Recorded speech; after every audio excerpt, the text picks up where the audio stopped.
অভিযোগের পাল্টা অভিযোগ। গতকাল দিল্লি পুলিশের ক্রাইম ব্রাঞ্চে গিয়ে মমতা বন্দ্যোপাধ্যায়ের বিরুদ্ধে অভিযোগ দায়ের করেন বিজেপি সাংসদ সৌমেন্দু অধিকারী। আর তার পাল্টা আজকে প্রগতি ময়দান থানায় গিয়ে অভিযোগ দায়ের করা হলো একেবারে আক্রান্ত পরিবারের তরফে তৃণমূল কংগ্রেসকে সঙ্গে নিয়ে। ভিডিও বিতর্কে পাল্টা দিল্লি পুলিশের বিরুদ্ধে থানায় পরিযায়ী পরিবার।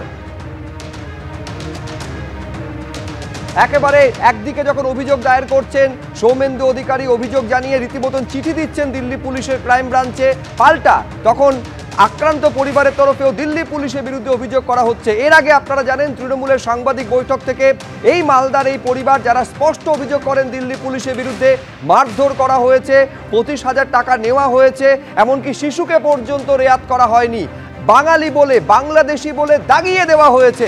এইটা একবার নয় একাধিকবার হয়েছে বলে এই পরিবারের তরফে অভিযোগ করা হয়। এবার সেই অভিযোগকে একেবারে থানায় গিয়ে লিপিবদ্ধ করা হলো।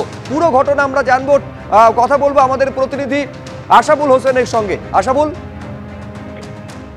বলছি আজকে প্রগতি ময়দান থানায় গিয়ে যে সাজিনুর পারভিন, যিনি মালদার চাচলের বাসিন্দা, এবং তার যে পরিবার, তারা গিয়ে আজকে অভিযোগ দায়ের করলো দিল্লি পুলিশের বিরুদ্ধে। এবং তাদের অভিযোগ যে দিল্লি পুলিশ তাদের উপর বাংলাদেশি সন্দেহে তাদের উপর অত্যাচার করে, তাদের কাছ থেকে 25,000 টাকা নিয়ে নেওয়া হয়েছে, থানায় নিয়ে গিয়ে তাদের উপর অত্যাচার করা হয়েছে, তাদের 2টি ফোন বাজেয়াপ্ত করে নিয়েছে এবং তাদেরকে বিভিন্ন সাদা কাগজে জোর করে সই করিয়ে নিয়েছে। তারা এইভাবেই তারা আজকে অভিযোগ দায়ের করেছে দিল্লি পুলিশের বিরুদ্ধে। এবং তাদের বক্তব্য যে তাদের বাড়িতে দিল্লিতে তারা যেখানে থাকতেন সেখানে প্রথমে 4 জন আসেন সাদা পোশাকের পুলিশ, তাদের মধ্যে 2 জন মহিলা এবং 2 জন পুরুষ পুলিশ ছিলেন। এবং তারা এসে বলেন যে তারা হচ্ছে বাংলাদেশি এবং যদি না বাংলাদেশি হয় তারা প্রয়োজনীয় তাদের পরিচয়পত্র দেখতে চায়। এবং তারপর তারা আধার কার্ড তাদের দেখায়, কিন্তু আধার কার্ড দেখানোর পরও তাদের কিন্তু বাংলাদেশি বলে তারা গালিগালাজ করে। এবং প্রথম দিন তারা চলে যায় এইভাবেই, পরের দিন আবার আসে এবং এরপর তাদের কাছ থেকে তাদের একটি নির্জন জায়গায় নিয়ে যাওয়া হয়, একটি পার্কের মধ্যে, এবং সেখানে নিয়ে গিয়ে তাদেরকে জয় শ্রীরাম বলতে বলে, কিন্তু তারা বলে যে তারা মুসলিম, তারা জয় শ্রীরাম বলতে পারবেন না। এরপর ওই ভদ্রমহিলা সাজিনুর পারভিন, তার অভিযোগ তার পেটে লাথি মারা হয়, তিনি তখন পড়ে যান। এরপর তার বাচ্চাকে চড় থাপ্পড় মারা হয়। ঘটনাটি জানাজানি হওয়ার পর, মিডিয়ার নজরে আসার পর আবার তারপরে দিল্লি পুলিশ আবার নড়ে চড়ে বসে, তাদের থানায় নিয়ে যাওয়া হয় এবং তারপর তাদের কাছ থেকে নানাভাবে লিখিয়ে নেওয়া হয় এবং তাদের ফোন বাজেয়াপ্ত করা হয়। এইভাবেই তারা আজকে অভিযোগ জানিয়েছে।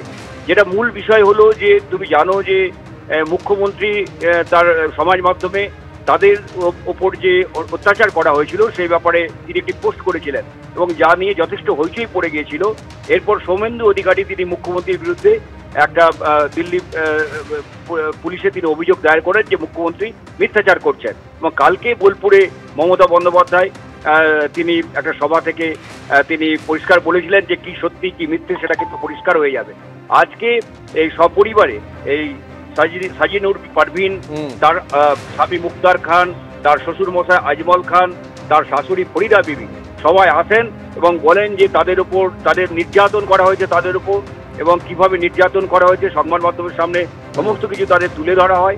এবং তারা বলেন, আচ্ছা তুলে ধরা হয়, তুমি যখন বলছো আশাবুল, আমি একবার দর্শকদের এখানে দেখাই যে বক্তব্য তুলে ধরেছেন একেবারে তৃণমূল ভবনে, তৃণমূলের যে সাংবাদিক বৈঠক সেখান থেকে। এই যে নির্যাতিতার পরিবার, যে পরিযায়ী শ্রমিকের পরিবার স্পষ্ট অভিযোগ করছেন এই সাংবাদিক বৈঠক থেকে দিল্লি পুলিশ পরিচয় দিয়ে 4 জন আসে, তারা টাকা নিয়েছে, তারা মারধর করেছে, থাপ্পড় মেরেছে, এমনকি বাংলাদেশি বলে দাগিয়ে দেওয়া হয়েছে। কি অভিযোগ করেছেন আজ দেখুন। আমাদের ঘরে 4টা লোক এসেছিলেন, তারা এসে বললেন আমরা পুলিশের লোক, আমাদেরকে আধার কার্ড দেখান। আমি আধার কার্ড বের করে দিতে দিতেই ওনারা বললেন আপনার হাজবেন্ড কোথায়? আমি বললাম আমার হাজবেন্ড কাজে গেছে, ও এখন বাড়িতে নাই।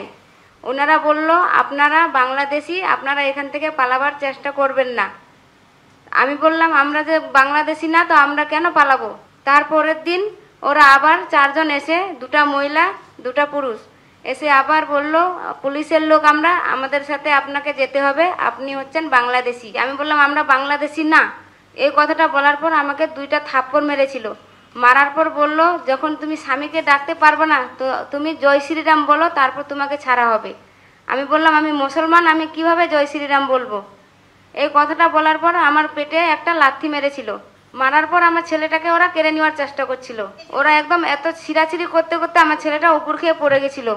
আর কানের মধ্যে ওরা থাপড় দিয়েছিল, কান থেকে রক্ত পড়ছিল, কানে আচরণ এখনো আছে, আর মাথাটা ফুলে গেছিল পড়ে যেয়ে। তখন আমাদেরকে ও হুমকি দিল 25,000 টাকা দিলে ছাড়বো, না হলে ছাড়বো না। আমার শাশুড়ি টাকাটা নিয়ে ওই জায়গায় পৌঁছেছিল, ওই জায়গাতে আমাদেরকে টাকা নিয়ে ওরা ছেড়ে চলে গেছিল।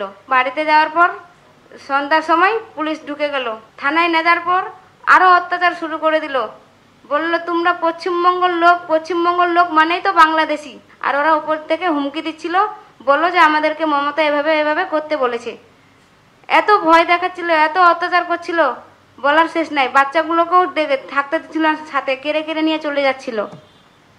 আমরা ভয়ে জান নিয়ে পালিয়ে এসেছি। হ্যাঁ, সই তো অনেক জায়গায় করিয়েছে, অনেক জায়গায়, বলার শেষ নাই। আমাদেরকে কিচ্ছু বলেনি, ওরা সাইন করিয়ে নিয়েছে। আর আমাদের ফোন দুটো ছিনে নিয়েছে। মেডিকেল ট্রিটমেন্টে গেছিলাম, বলেছিল 9টার সময় আল্ট্রাসাউন্ড করানোর জন্য। ওরা আল্ট্রাসাউন্ডও করায়নি, বাচ্চাটার ট্রিটমেন্টও করা হয়নি।